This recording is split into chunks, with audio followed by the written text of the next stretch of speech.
সবসময় শুনে এসেছি এবং দেখেও এসেছি হাতে মাখা মাংস নাকি খেতে আসলেই খুব টেস্টি হয়। তো আজকে করে নিলাম হাতে মাখা মুরগির মাংস।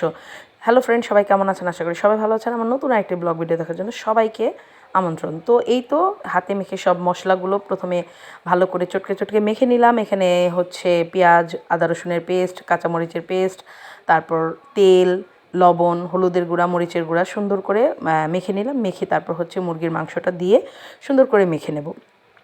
তো আগে মাকে দেখতাম মাংসগুলো মেখে তারপর পেঁয়াজটা তেলে কষিয়ে, কিছু পেঁয়াজ তেলে কষিয়ে তারপর হচ্ছে মাংসে দিয়ে দিত। কিন্তু এখন আর এত সময় কোথায়, এখন মশলাগুলো একবারে কড়াইতে কষিয়ে তারপর রান্না করি। আজকে হাতে একটু সময় পেলাম, তো ভাবলাম যে মাংসগুলো একেবারে হাতে মেখে তারপর চুলাতে যেই পাত্রে হচ্ছে মাংস বসাবো সেই পাত্রেই মাংসটা মেখে নিলাম।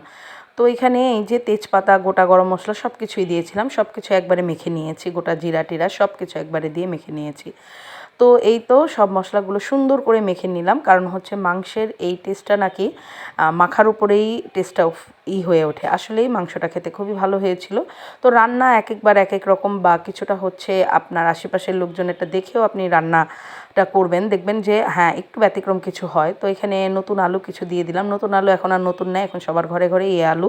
তো ভালোই লাগে শীতের নতুন আলু বের হলে পরে আলুটা খেতে। তো বেশ কয়েকটা আলু দিয়ে দিলাম। তারপরে এই যে মাংসটা কষানো হয়ে গেছে, কষানোর পরের এই লুকটা। তো এই তো এখানে মাংস ছিল, পাশাপাশি ছিল মাছের একটা তরকারি আর ডাল, আর হচ্ছে এইদিকে ভাত, গরম গরম ভাত। তো এই দুপুরের আয়োজনে এই রান্নাবান্না।